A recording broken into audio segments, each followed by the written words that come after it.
시간 하나님 말씀 받겠습니다. 이 복된 시간 주신 하나님 말씀은 신약성경 마태복음 26장 17절에서 30절까지 말씀입니다. 신약성경 마태복음 26장 17절에서 30절까지 믿음은 의지적 선택입니다라는 제목으로 우리 하나님 말씀 받겠습니다. 17절부터 30절까지 우리 한 절씩 교독해서 읽겠습니다. 무교절의 첫날에 제자들이 예수께 나와서 이르되 유월절 음식 잡수실 것을 우리가 어디서 준비하기를 원하시나이까?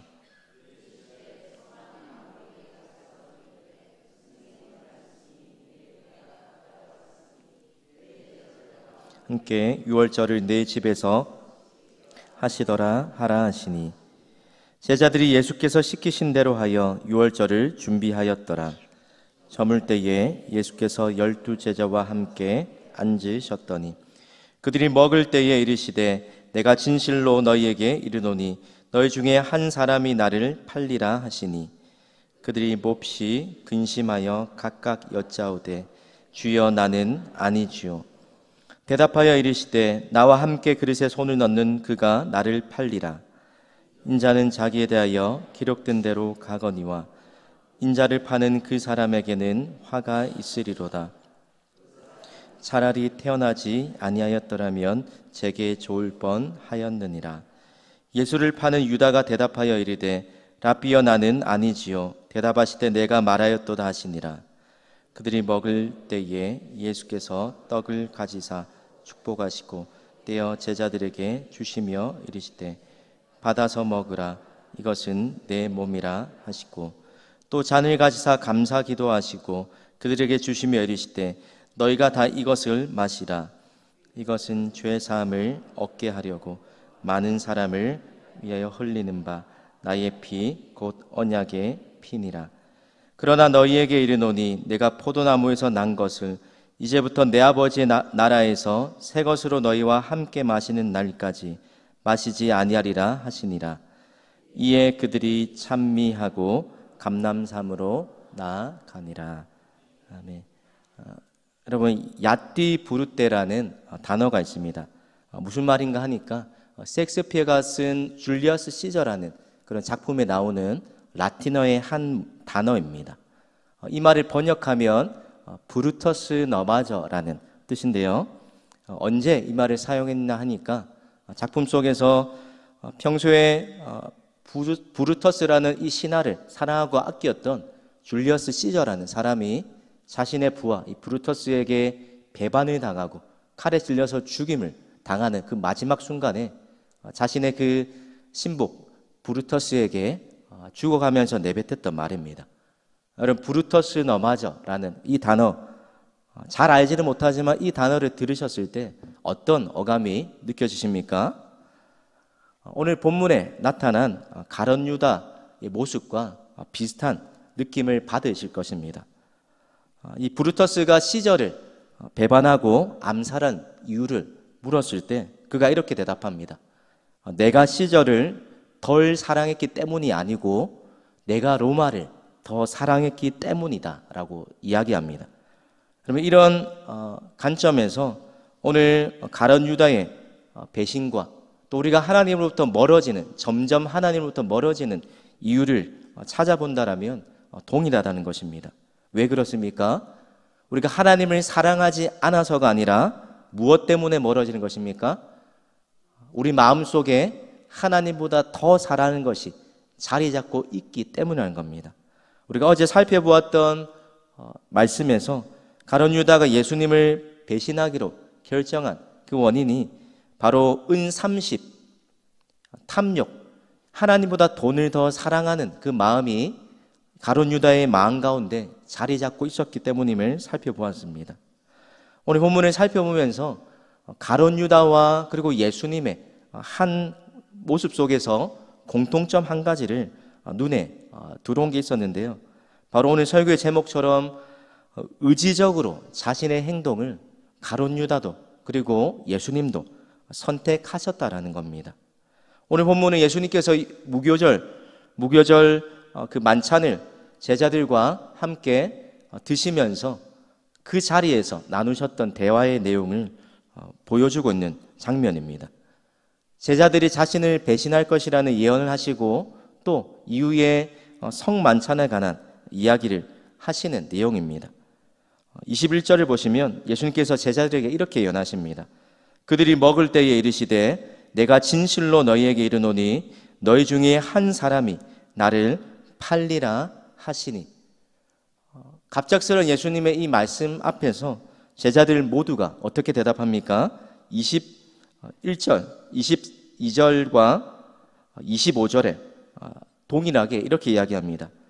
몹시 근심하면서 또 태어난 척하면서 전부 다 나는 아니시오라고 예수님께 각각 한 사람씩 여쭈었다는 겁니다.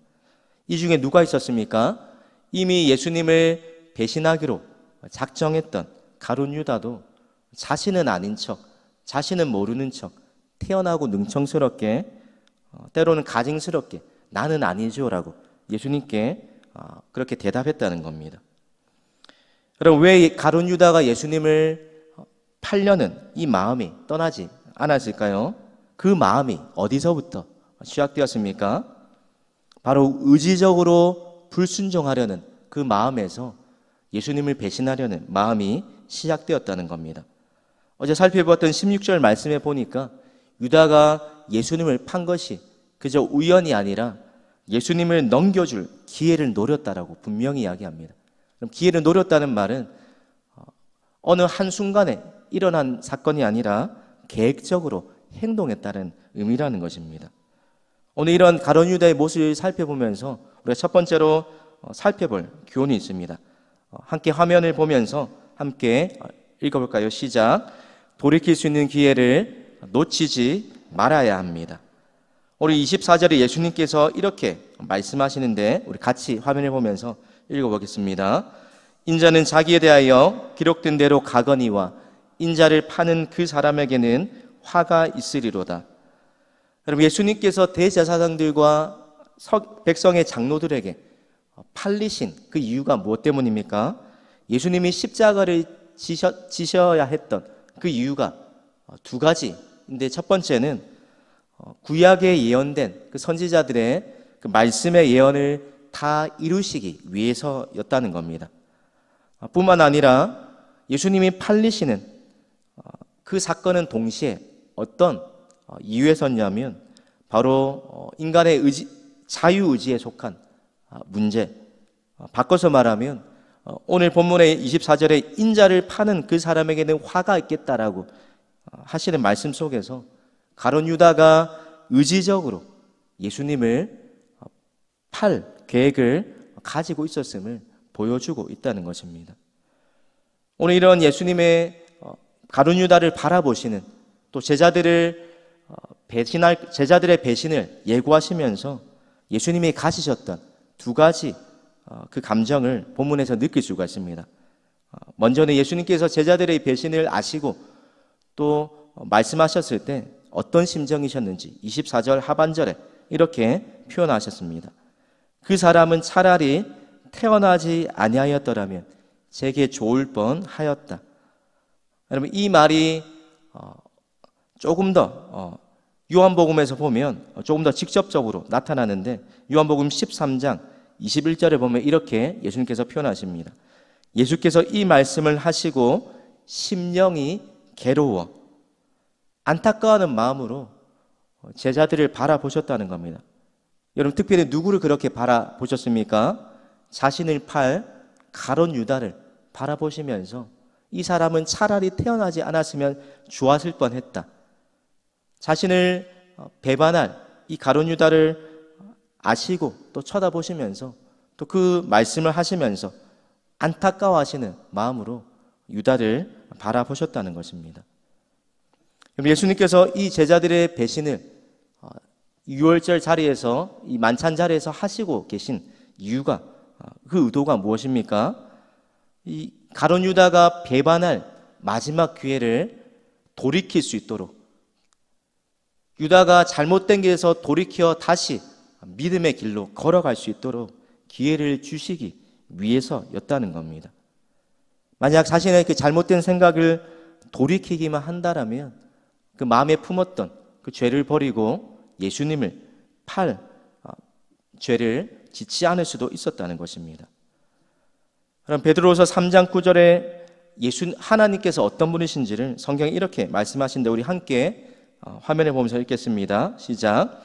오직 주께서는 너희를 대하여 오래 참으사 아무도 멸망하지 아니하고 다 회개하기에 이르기를 원하시느니라. 그럼 하나님은 어떤 분이시라는 겁니까? 아무도 멸망하지 않고 다 회개하기 원하신다. 하나님은 악인이라 할지라도 돌이켜 구원을 얻기 원하시고, 하나님은 우리를 향한 본심이 재앙이 아니라 평안이요 장래의 소망을 주시기 위해서라고 말씀하셨습니다. 여러분, 가룟 유다를 향한 예수님의 마음 또한 동일했다는 것입니다. 끝까지 자신을 배반할 이 제자에 대해서 끝까지 오래 참으시면서 돌아오시기를 바라셨던 그 마음이, 그러시면서 돌이킬 기회를 주시고자 하셨던 마음이 예수님의 마음이라는 겁니다. 사랑하는 성도 여러분, 이 가룟 유다의 모습을 살펴보면서 우리 또한 예수님을 따라가면서 유다처럼 배신하는 일은 없는지 돌아봐야 할 것입니다. 여러분이 주님이 말씀으로 또 우리의 양심 가운데 계속해서 거듭거듭 경고하시고 또 말씀하실 때 그 잘못된 길에서 돌이키시고 또 주님의 경고를 무겁게 듣고 계십니까? 지금도 하나님께서 우리의 마음 문을 강하게 두드리실 때에 또 말씀을 통해 양심과 주변의 수많은 사건과 하나님의 사인을 통해 우리에게 깨우쳐 주실 때에 우리의 잘못된 길에서 우리가 의지적으로 불순종하려는 그 자리에서 즉시 돌이켜야 할 것입니다. 하나님 우리에게 회개할 기회를 주실 때 오늘 우리를 향한, 가룟 유다를 향한 이 주님의 안타까운 마음을 기억하시면서 그 주님의 음성을 새겨듣고 잘못된 길에서 즉시 돌이킬 수 있는 저와 여러분 되시기를 주님의 이름으로 축복합니다. 오늘 본문을 보면서 두 번째로 살펴볼 것이 있는데, 바로 누구나 다 예외가 없다라는 사실 앞에서 우리가 겸손해야 한다는 것입니다. 오늘 제자들이 모두가 다 나를, 예수님이 너희가 다 나를 팔리라 그렇게 말씀하셨을 때 모두가 다 한결같이 나는 아니지요, 나는 아니지요 라고 대답했습니다. 그럼 어떤 마음이 담겨 있는 것입니까? 나는 아무 문제가 없다, 나는 그런 사람이 아니다, 나는 괜찮다라고 제자들 모두가 착각에 빠져 있었다는 것입니다. 선줄로 생각하거든 누구든지 넘어질까 조심하라고 말씀하셨는데, 나도 그럴 수 있어라는 자세가 아니라 나는 아니지요라고 자신을 제껴 누웠다는 것입니다. 그럼 전부 다 당연하게 자신은 이런 죄를 지을 사람이 아니라고 그렇게 장담했습니다. 그런데 예수님은 23절에 이렇게 제자들의 답변에 이렇게 말씀하십니다. 나와 함께 그릇에 손을 넣는 그가 나를 팔리라. 누가 예수님을 팔 것인지 분명하게 말씀하시지 않고 나와 함께 그릇에 손을 넣는 그가 나를 팔 것이다라고 조금 뭉뚱그려서 말씀하십니다. 그럼 나와 함께 손을 넣는 이 말이 무슨 뜻이냐면, 유대인들의 그 식습관 속에서 공통된 그 그릇에 담겨있는 소스에 제자들 모두가 음식을 또 빵을 찍어 먹기 위해서 한 번쯤은 다 손을 넣었다는 것입니다. 예수님과 가장 가까이 떡을 먹고 또 음식을 나눠 먹을 만큼 가장 가까운 사람이 예수님을 배신했다는 말이기도 하면서 또 동시에 누구나 다 예외는 없다라는 그 말씀을 하고 있다라는 것입니다. 사랑하는 성도 여러분, 오늘 예수님께서 이 말씀을 통하여서 우리에게 모두가 다 죄의 유혹 앞에서 예외가 없다라는 사실을 말씀하실 때 우리 또한 이 말씀을 새겨듣고 우리의 의지적인 불순종을 돌이켜서 주님의 그 경고의 음성 앞에 분명하게 그 음성 앞에 순종하고 돌이켜야 한다는 사실을 잊지 마시기 바랍니다.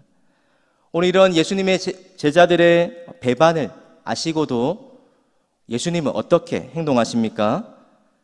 가룟 유다가 자신을 팔 것이라는 사실을 아시고 또 이후에 모든 제자가 자신을 다 버리신다는 사실을 이미 아시고서도 우리 예수님께서 이 말씀을 하신 이후에 한 가지 독특한 장면이 나오는데 바로 제자들에게 자신의 몸과 피를 먹고 마시라는 이 성만찬에 관해서 이야기하시고 계시다는 겁니다. 왜 이 제자들의 배신을 말씀하신 이후에 이 성만찬의 장면이 새 언약의 약속이 주어지고 있는 것입니까?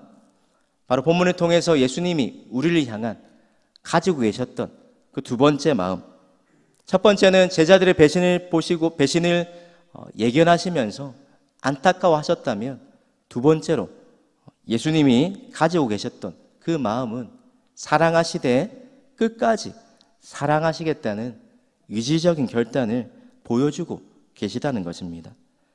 오늘 28절에 성만찬을 이야기하시면서 이렇게 이야기하시는데요.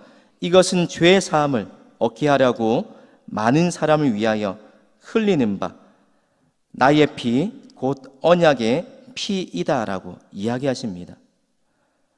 제자들의 배신이 다 예견되고 또 제자들의 이 배반 앞에서 예수님이 축복하시고 감사 기도하시고 떡과 잔을 나눠 주셨다고 표현하십니다. 자신을 배반할 그 제자 또한 죄 사함을 얻게 하려고 예수님께서 십자가를 지시고 피를 흘리셨다라는 것입니다. 사랑하는 성도 여러분, 오늘 본문을 통하여서 우리가 살펴보았던 것 한 가지, 가룟 유다 또한 예수님을 배신한 그 근본적인 이유와 목적이, 동기가 바로 예수님을 향한 의지적인 불순종에서 비롯되었다는 것입니다. 또한 제자들을 향해서 이 성만찬을 말씀하시면서 보여주셨던 예수님의 행동 또한 동일하다는 것입니다. 무엇입니까? 요한복음 13장 우리 1절 말씀을 함께 읽어보겠습니다. 유월절 전에 예수께서 자기가 세상을 떠나 아버지께로 돌아가실 때가 이른 줄 아시고 세상에 있는 자기 사람들을 사랑하시되 끝까지 사랑하시니라. 그럼 사랑하시되 어떻게 사랑하셨습니까? 끝까지 배신할 것을 알고서도 끝까지 사랑하셨다. 의지적으로 그 제자들, 자신을 버리고 모두 도망갈 그 제자들을 품고 사랑하셨다는 그 말을 하고 계시다는 것입니다. 사랑하는 성도 여러분, 우리가 불순종하는 것도 또 예수님의 말씀을 따라 순종하는 것, 이 모두가 다 우리의 의지적인 문제라는 것입니다. 오늘도 우리가 주님 앞에 살아갈 때에 우리에게 주시는 그 경고의 음성 앞에서 의지적인 불순종을 버리고 우리의 지체를 불의의 병기가 아닌 의의 병기로 하나님을 기쁘시게 하는 그런 삶 살아가시는 저와 여러분의 삶 되시기를 우리 주님의 이름으로 축복합니다. 우리 화면을 보시고 두 가지 기도 제목을 함께 읽겠습니다. 의지적으로 불순종하라는 마음을 버리고 말씀대로 순종하며 돌이키게 하옵소서. 어떤 상황 속에서도 주님을 향한 신실한 사랑과 한결같은 믿음을 잃지 않게 하옵소서. 기도하겠습니다. 하나님 아버지, 우리는 가룟 유다처럼 주님을 늘 배반하지만 주님은 우리를 위하여 늘 오래 참으시고 또 우리가 주님께 돌이키기를 원하시고 기다리시고 끝까지 품으시는 분이심을 말씀을 통해 살펴봅니다. 하나님 아버지, 주님이 우리에게 돌이키라는 분명한 경고와 또 말씀과 사인을 주실 때 우리의 의지적인 불순종으로 하나님의 마음을 아프게 하며 주님으로부터 점점 멀어지지 않게 하시고 하나님 우리에게 주신 의지를 가지고 주님을 기쁘시게 하는 믿음으로 주님 앞에 점점 더 나아갈 수 있는 모습으로 살아갈 수 있게 하여 주시옵소서. 하나님, 오늘도 어떤 상황 속에서도 하나님을 향한 신실한 사랑과 한결같은 믿음으로 살아갈 수 있도록 주님, 연약한 우리의 믿음을 붙들어 주시고 주님 앞에 신실한 제자로 살아갈 수 있도록 인도하여 주시옵소서. 감사드리며 예수님의 이름으로 기도드립니다. 아멘.